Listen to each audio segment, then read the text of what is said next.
ये प्रधानमंत्री जी करवा रहे हैं। अगली जनगणना के साथ ही जातीय जनगणना भी होगी।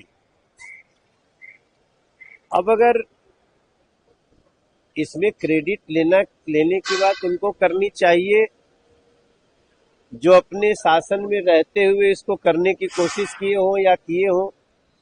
लालू जी का 15 साल तक सरकार था, उस समय केंद्र में भी उन्हीं की सरकार थी, तो कर दिए थे क्या। देखिए, मोदी जी जन भावना को समझते हैं और जन भावना को समझ के ही वो निर्णय लेते हैं। आज जातीय जनगणना की बात उन्होंने स्वीकार किया है। इस देश में बहुत राजनीति हुई इस लाइन पे, लेकिन नरेंद्र मोदी जी सिर्फ मुद्दों पर राजनीति नहीं करते हैं, बल्कि लोगों की भावना होती है तो उसको मान लेते हैं। आज मान लिया है और बिहार का बच्चा बच्चा आज नरेंद्र मोदी जी और एनडीए के साथ। तेजस्वी यादव ने ट्वीट भी किया है और तेजस्वी यादव ने रिपीट भी किया है उस चीज को कि लालू यादव ने कहा था कि संख्याओं पे कान पकड़ करके जातीय जनगणना कराएंगे। कैसे देखते हैं इसको? मैं वही बात बोल रहा हूँ, अगर उनको सच में जातीय जनगणना करानी होती तो जब वो पूरे केंद्र में मंत्री थे, यहाँ भी उनका राज्य था, तो कर दिए होते, तब भी जनगणना हुई थी। लेकिन जनगणना मोदी जी को ही करानी पड़ी और जातीय जनगणना भी उनको कराने का निर्णय लेना पड़ा, तो अब ये लोग विधवा विलाप करते रहेंगे। कई ऐसे अभी और मुद्दे हैं जिस पर मोदी सरकार को झुकना होगा और हमारे एजेंडा पर काम करना होगा। नरेंद्र मोदी सरकार झुकने में या सीना तान के चलने में विश्वास नहीं करती।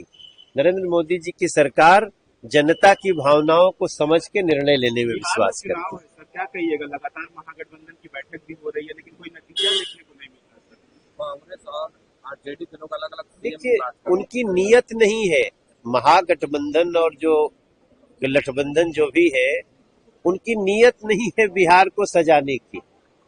नीयत एनडीए सरकार की है। हमारे पीछे जो बिल्डिंग दिख रहा है, ये भी तो एक स्वरूप है।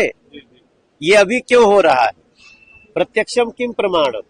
आप यहां से चले, अभी मैं आ रहा हूं बैरिया से, उधर गया रोड से, आपको थोड़े समय, मुश्किल से साल भर के अंदर ही हम लोग मेट्रो शुरू कर देंगे पटना में। ये सब काम कब होता है? जब नीयत होती है। केवल आप लोगों को वोट बैंक बना करके, भ्रमित करके वोट लेने के लिए खाली स्टेटमेंट देंगे, तब तक बिहार का भला नहीं होगा। अब एनडीए सरकार में बिहार सज रहा है, आगे बढ़ रहा है। चिराग पासवान का कहना है कि विधानसभा चुनाव लड़ेंगे और बिहार में मुख्य भूमिका निभाएंगे। उनके सांसद उनका भी कहना है कि हम लोग चाहते हैं चिराग पासवान विधानसभा चुनाव लड़ेंगे। भाई, वो उनकी पार्टी का निर्णय है। एनडीए के वो बहुत महत्वपूर्ण घटक है। बाकी उनकी जो इच्छा होगी, वो अभी कैबिनेट मंत्री है, बाकी आगे उनकी जो इच्छा होगी उनकी पार्टी की इच्छा है। हमारे फोरम पे जब आएगा एनडीए के साथ, तो हम लोग उनका जो निर्णय होगा उसको स्वीकार कर। लगातार महागठबंधन के लोग कह रहे हैं नीतीश कुमार को लेकर कि उनको साइडलाइन कर दिया जाएगा आने वाले चुनाव में बीजेपी के जरिए से। एक बार चुनाव हो जाए फिर। देखिए, नीतीश कुमार जी ना तो कभी साइडलाइन थे और ना तो कोई शक्ति उनको साइडलाइन कर सकती। मिसाल को लेकर सवाल उठा रहा नीतीश कुमार को देते हैं, लोग कह रहे हैं मिसाल को राजनीतिक में आना चाहिए और बिहार का कमाल चलाना चाहिए। ये जेडीयू का मैटर है। हमारा, देखिए, हमनी के सबकर उद्देश्य क्या होके के चाहिए कि हमनी के बिहार के बदहाली दूर होके, और वो बहुत हद तक आज बदलाव हो रहा बाटे। एगो और 5 साल हम बिहार के लोगों से सिर्फ इतना कहब, हम आपके मनोज तिवारी, आपके बच्चा बानी, भले दिल्ली से हम सांसद बानी, सेवा में तो रौरे बानी, हम रौरे कारण हम वहां भी बानी। हम आप लोग से सबसे प्रार्थना करो बिहार से एक बार फिर एनडीए सरकार। बिहार में एक सर्वे होता है जिसमें लोग मुख्यमंत्री के रूप में तेजस्वी यादव नंबर 1 पे आ रहे हैं। भाई, अब तेजस्वी यादव जी के कब मौका नहीं मिलल? उनका पिताजी के, वहाँ के पिताजी तभी तरी सा स्वस्थ बानी, जल्दी स्वस्थ हो जाई, हम ओकरा खातिर हमहू भगवती से प्रार्थना करब। लेकिन ई लोग अब सब मौका लेकर के खो दिले बाटे।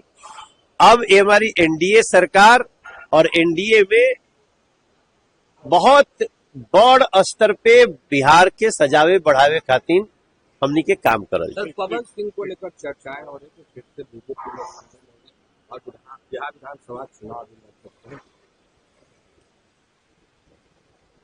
कुछ बात खातिर इंतजार कल जाओ।